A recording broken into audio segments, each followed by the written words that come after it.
Imaginemos por un segundo poder escuchar cada reloj haciendo tic-tac en una habitación.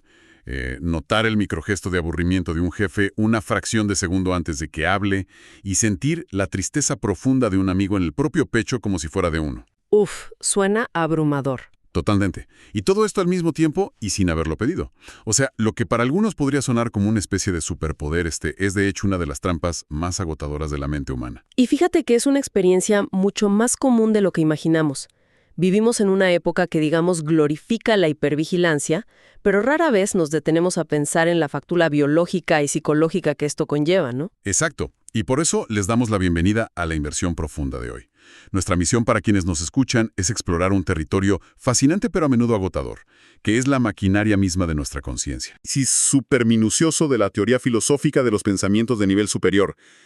Texto sobre la neurobiología del trauma, apuntes clínicos sobre el síndrome del pensamiento acelerado y unas reflexiones muy potentes basadas en las ideas de Carl Jung y Alan Watts. Es una combinación buenísima porque nos obliga a no quedarnos solo con la teoría.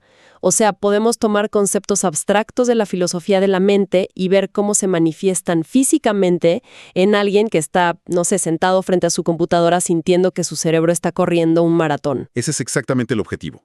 Queremos desentrañar desde cero qué significa realmente estar consciente, por qué esa capacidad se vuelve una prisión para algunos y, finalmente, si existe alguna salida de emergencia. Me parece perfecto.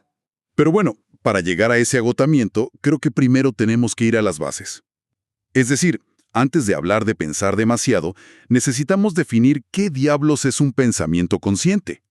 Porque históricamente solíamos creer que la mente y la conciencia eran un paquete indivisible, ¿verdad? Claro. Como si al tener un cerebro funcionando, la conciencia ya venía preinstalada por defecto. Esa era la visión clásica, sí. Filósofos como René Descartes o John Locke sostenían básicamente que cualquier actividad mental era, por definición, consciente. Ajá. Pero la ciencia y la filosofía contemporánea se han alejado bastante de eso.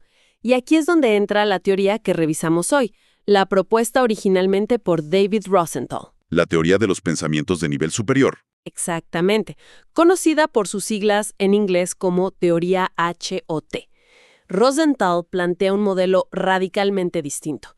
Sugiere que un estado mental primario, digamos la sensación de un dolor punzante en la rodilla, o percibir el color azul del cielo, no es consciente por sí mismo. Ok.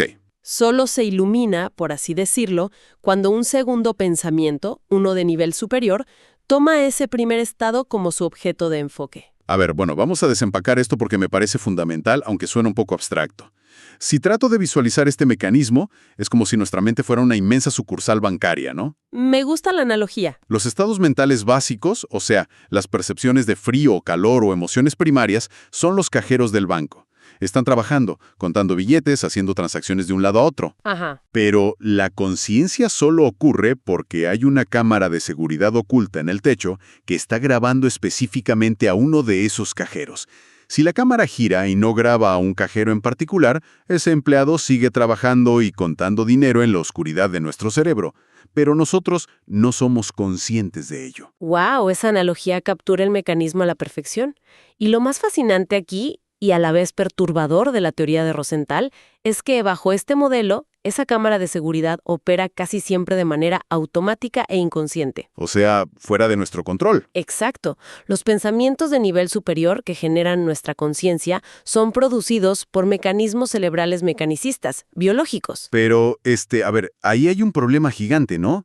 Y es una fricción que el propio análisis académico de Stepanenko trae a la mesa en nuestros textos. Sí, una crítica muy válida. Si mi conciencia es solo el resultado de una cámara automática en el fondo de mi cerebro decidiendo qué iluminar, ¿qué pasa con el libre albedrío?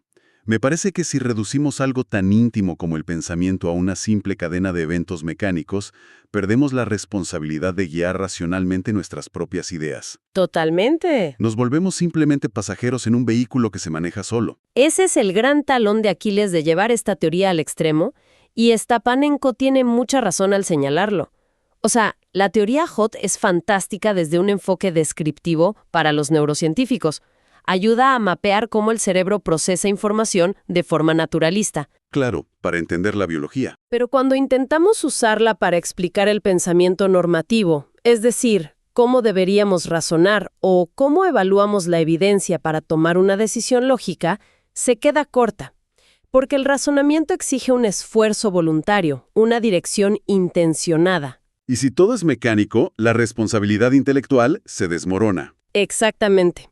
Además, el texto plantea otras objeciones interesantes. Por ejemplo, si esta teoría excluiría a los bebés o a los animales de ser conscientes. Ah, cierto. ¿Y qué dice Rosenthal a eso? Él argumenta que no, porque solo requieren conceptos muy sencillos, no un lenguaje complejo, para tener esos pensamientos de nivel superior. Pero otra queja común es si esta teoría empobrece la riqueza visual de una experiencia. Claro. Imagínate estar parado frente al mar, viendo una tormenta masiva en la playa, el viento, la lluvia. El cerebro realmente inspira un pensamiento de nivel superior individual para cada pequeña gota de agua de la que somos conscientes en ese instante. Suena a que empobrecería mucho la experiencia. Demasiado matemático. Sí, es un debate abierto. Pero lo que nos interesa extraer de aquí es ese concepto de la cámara de seguridad. Porque el gran drama humano no ocurre cuando la teoría filosófica falla en el papel. Ocurre cuando este mecanismo neurológico pierde su calibración en la vida real. Exacto. Partiendo de esa analogía, ¿qué pasa cuando esa cámara de seguridad no solo graba, sino que se niega a apagarse?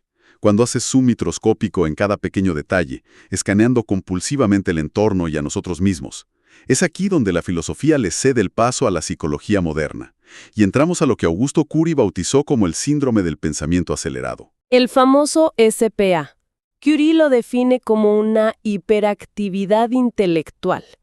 Y la distinción clave aquí es que no se trata solo de absorber mucha información, como pasa al hacer un escaneo infinito en redes sociales. Claro, no es solo estar pegado al teléfono. No, el cerebro se satura y la mente empieza a saltar de un tema a otro en milisegundos, perdiendo por completo la capacidad de profundizar. Ahora, el SPA suena a un producto súper moderno de nuestra época digital, pero analizando los textos sobre trauma y psicología, me doy cuenta de que hay un nivel aún más profundo.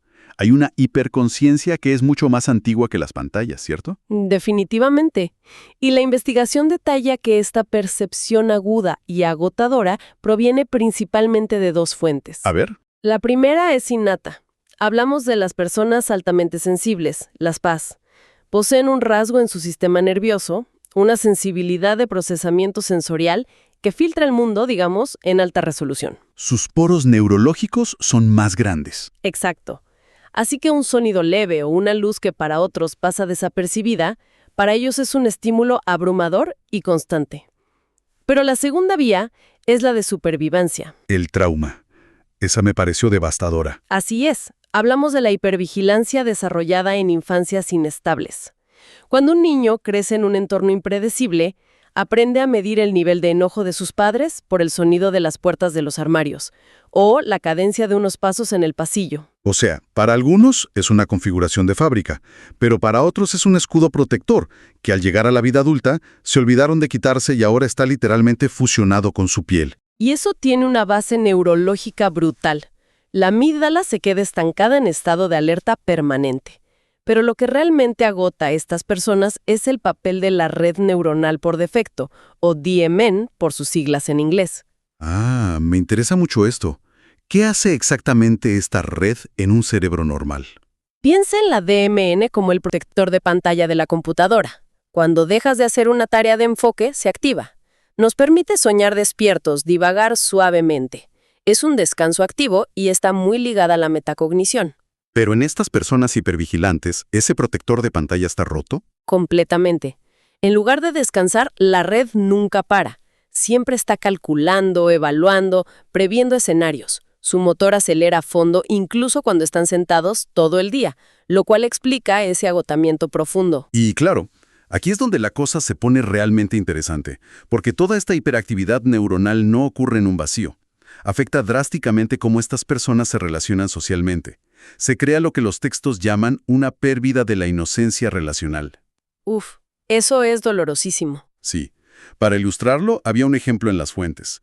Un simple mensaje de trabajo a las 4 de la tarde que dice, ven a verme un momento más tarde. Para una mente relajada, vas y ya. Para una mente hiperconsciente, desencadena una espiral de sobreanálisis. ¿Hice algo mal? ¿Por qué puso un punto final? Ya no hay interacciones simples. Es la incapacidad de tomar un cumplido o una disculpa por su valor nominal, porque siempre detectan las capas ocultas. Y esto me conecta muchísimo con las reflexiones de Carl Jung y Alan Watts. Totalmente. Ellos describen el teatro de la normalidad, ese guión social donde todos actuamos estar bien. Pero la persona hiperconsciente ve la tristeza detrás de la sonrisa del otro, y le resulta insoportable seguir fingiendo. Y no solo la ven, la absorben. Aquí entra la carga de las neuronas espejo. Hay que entender la diferencia entre la empatía cognitiva y la emocional. A ver, explícanos eso. La cognitiva es entender que el otro la está pasando mal.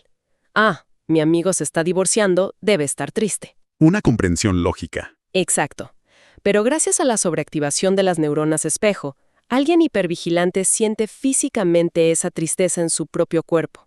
La llevan consigo durante días. Se vuelven los reguladores emocionales de la sala. Si hay tensión, hacen un chiste, cambian su tono de voz. Es un trabajo no remunerado que los drena por completo, lo cual me lleva a una pregunta retórica bastante dura para la audiencia. Dime. ¿Quién cuida y comprende a la persona que siempre está cuidando y comprendiendo a los demás? Es una dinámica insostenible, porque si todas esas emociones absorbidas y toda esa tensión no se procesan, el cuerpo termina pasando la factura. Entramos al bucle somático. Claro. Y aquí los textos clínicos introducen el concepto de la interocepción, Que es la percepción de nuestros estados internos, gestionada por una región llamada la corteza insular, o la ínsula. que no solo siente, sino que predice. Así es, un ejemplo clásico es el del café expreso. Alguien se tomó un café y su ritmo cardíaco sube. Para alguien equilibrado no pasa nada. Ah, es el café. Pero para una ínsula en alerta máxima, la memoria interna del cerebro malinterpreta ese latido rápido como una amenaza mortal o un ataque de pánico inminente.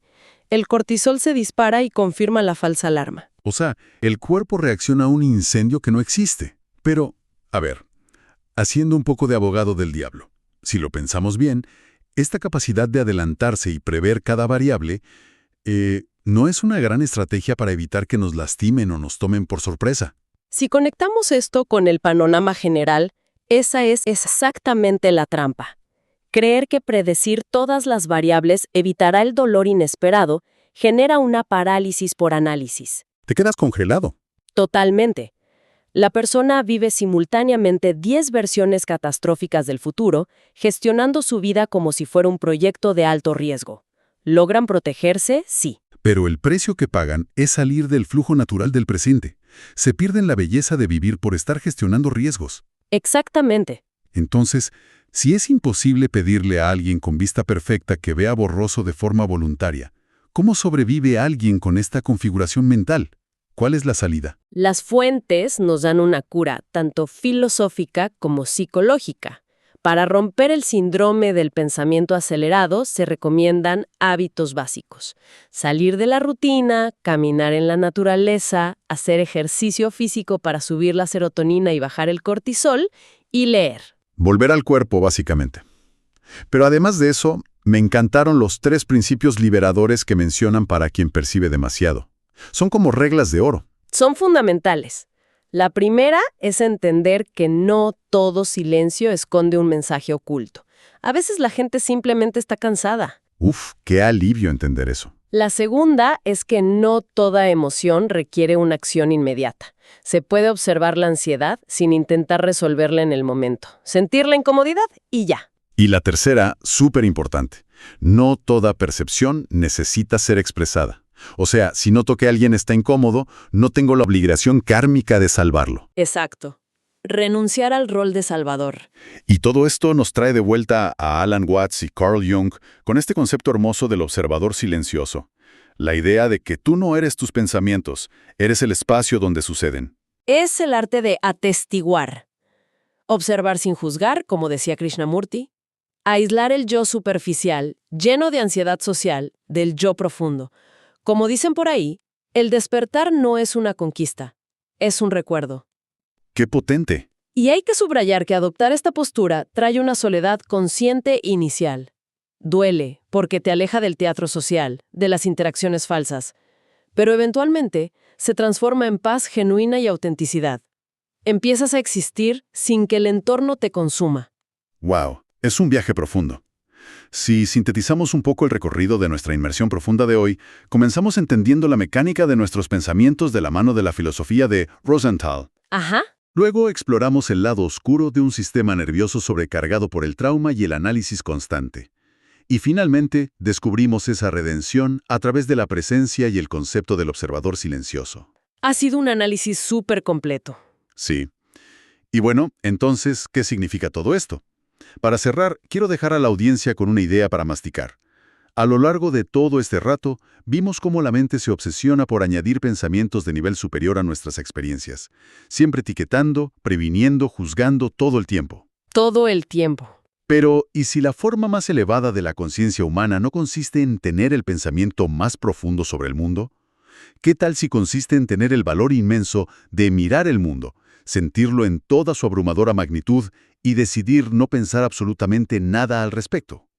Uf, un reto gigantesco, pero verdaderamente liberador. Así es. Bueno, les agradecemos muchísimo a quienes nos acompañaron hoy en esta inversión profunda. Esperamos que se lleven buenas herramientas. Hasta la próxima. Ha sido un placer. Nos vemos pronto.